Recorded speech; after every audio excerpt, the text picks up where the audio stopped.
What's good, boy dudes and boy dudettes? And today we have got another Naruto Shippuden movie. It's the fifth movie in the Shippuden series, and it is the seventh overall, and it is called The Lost Tower, the seventh Naruto film in the Naruto film universe thingy, whatever you want to call it.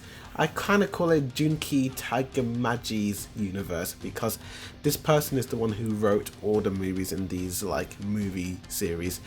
And the film is a Japanese 2010 film based on Kishimoto's manga and anime series. It was released on July 31st in 2010, and this movie is set just before the pain fight.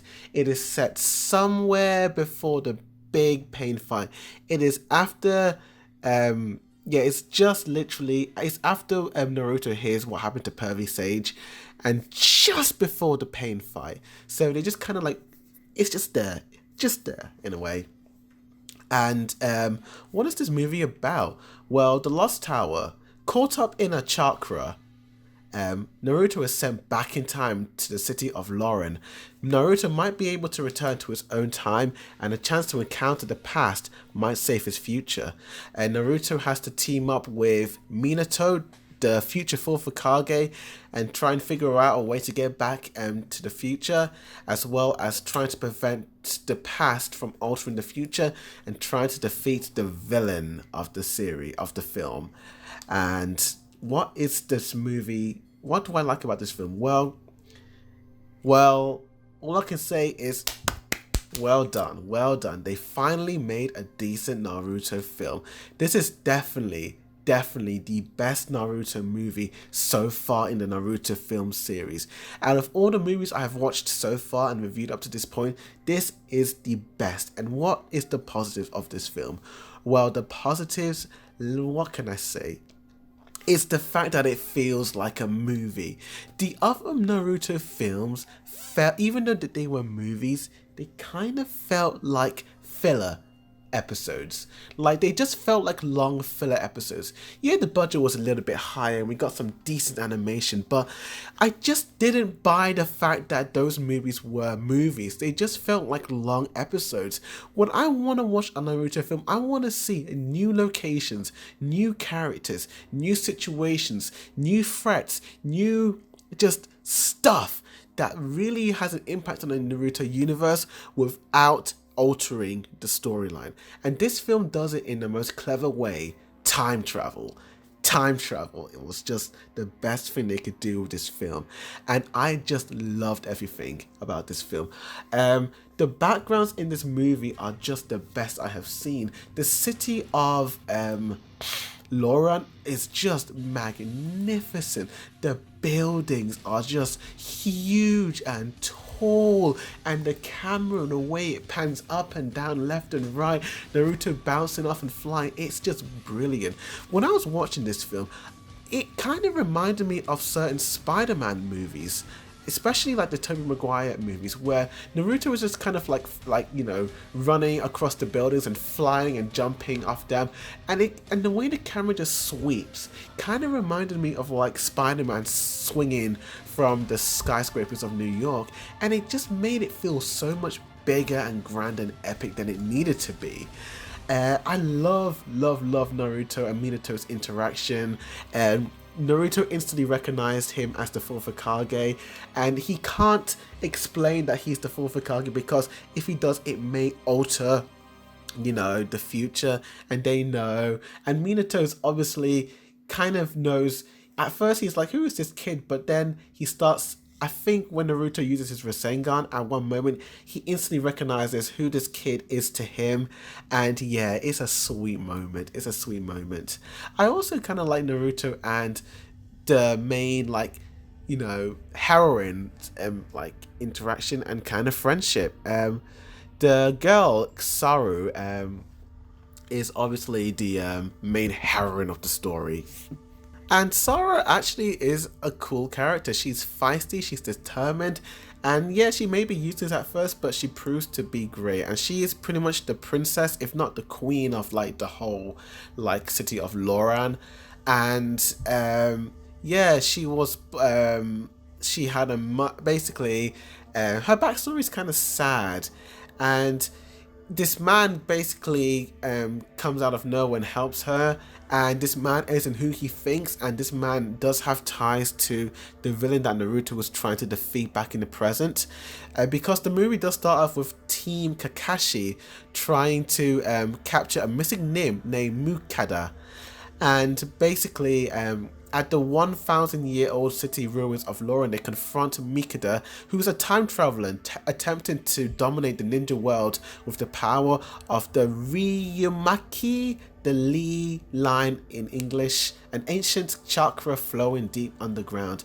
And he breaks the fourth Hokage's seal and unleashes a power which engulfs both Naruto and Yamata 20 years into the past.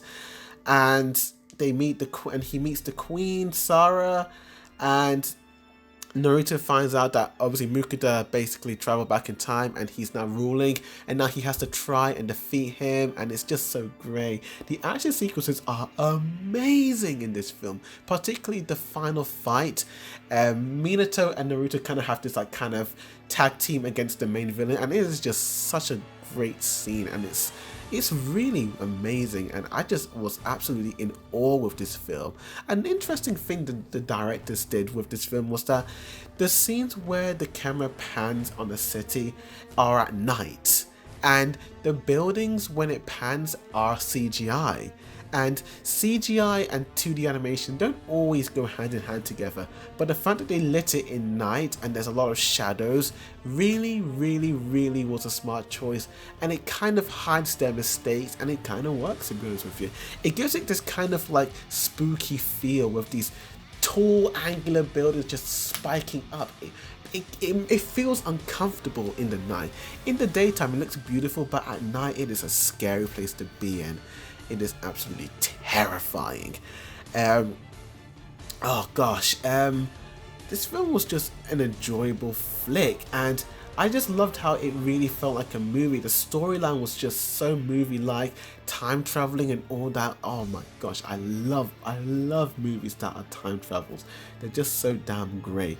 But despite the and also the soundtrack felt movie. It wasn't a rehash Shippuden soundtrack. They actually made an original score for this film, and that's what made it even feel more like a movie. And thank you for doing that. But despite my praise of this film, there are some mixed aspects of the film, and the mixed aspects of the film, I would say, is maybe the villain. I don't really like this villain at all, and in fact he goes into negatives, to be honest with you. The villain is extremely cliched and a cardboard cutout of every single evil villain we've seen in every single Naruto film, who just wants to get power, get chakra, and rule the world. It's so boring, it's so bland. The Naruto Shippuden movie 3, the Will of Fire's villain, had motivation as to why. He didn't feel appreciated, and he wanted to become strong, and he just wanted to feel like he wanted to have a feeling that he never had before, and he had a really tragic end, and it was sad. But this guy just wants power for no reason. He's willing to do nasty things to get what he wants, and I suppose that's what a villain does, but his motivations is just kind of like, come on dude, you're willing to kill people in order to get power? Is it really worth it? And oh my gosh. And also the girl, as much as I like her, she is kind of useless in the first half. Not useless, but she's just kind of there, you know. And she's just, I don't know. I wasn't buying her. And then obviously as the film progresses on, she has her little Sakura moment where she doesn't cut her hair, but she cuts her dress off, and she's like, yeah, I'm gonna fight. And she becomes badass, and I really respect that. Also negatives as well in this film. The pacing is weird as a frick in this film, because the first 45 minutes of this film is possibly the best setup in any Naruto film I have ever seen. Like, those first 45 minutes are just some of the best setup, the best paced, best visually looking, best sounding looking setup I have ever seen in any Naruto film. Probably one of the best setups I've seen in any anime films. It was just so brilliantly done, and I was just into it, and the pacing was so nice, and it had a really fast pacing. It was like yep, here we go, but at the same time it was allowing the audience to absorb what was happening without it dragging, and I like that. But what the heck happened halfway through? Because when Naruto has his kind of first like fighting against the villain, the quality just kind of drops all of a sudden. Naruto fights off the main villain, the guy he's been looking for, Mikada, and personally, this is kind of the weak part of the film. This one battle. This battle goes on for quite some time, and visually, it's set in a underground basement, warehouse, whatever you want to call it, and it's so dull and drab, and it just looks so blurry, and it's so unappealing to look at. There's no colors, there's no vibrant, there's no correlation, there's no contrast, there's nothing, and it's so bland, and I was just like, what happened? But then Naruto has kind of a rematch against the villain, and he kind of teams up with Minato, the fourth Hokage, and they're outside, and it's in the night, and the colors and everything and the pacing, it gets better. Yeah, the fight is still a bit long and it does drag, but all of a sudden the production quality increases, all of a sudden the animation and the visuals look so much better, and it's a movie once again. So this movie is amazing, but just that 20 minutes within that first fighting scene, you will know the underground battle, I'll call it, the underground battle. That was definitely the worst part of the film, but everything else is absolutely stunning and amazing. It was nice to see a little Kakashi in the film, because Kakashi is obviously with Minato's team, because back then he was just OP. I like seeing Minato and Jiraiya, just that little moment, and Minato is quite cool. He's a cool dude. He kind of reminds me of Tsubasa from the Beyblade series, the Metal Saga. If you don't know what the Beyblade Metal Saga is, you better watch it. It's a great saga.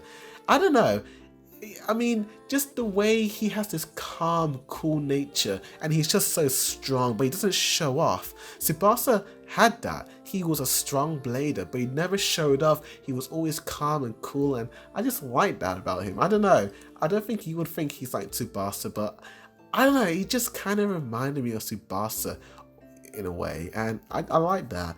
And we got to see Choji and Shino's dads on Minato's team. I quite liked that. It was pretty cool.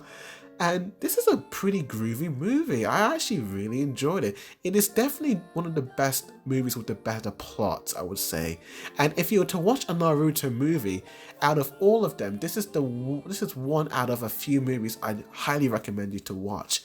I'd probably recommend you to buy it on Blu-ray, because it is a fantastic movie. When I first watched this movie back in the day, I was blown away by how amazing it was. And with that said, I'm going to give this film a definite 8 out of 10. I'm giving it an 8 out of 10, and I'm going to give it an A-, definitely. It's a great film, and you need to see it right now. And I'm pleased to say that this is where the Naruto movie started to get better in terms of plot, animation and production, everything. All the Naruto movies from this moment onwards just got better and better and better, and I'm looking forward to reviewing all of them. So thank you for this review. Listen to this review. Please like and share this video and comment down below and tell me, what is your favorite Naruto film, because this is one of my faves. But with that said, thank you for watching. As always, Boydude Reviews signing out.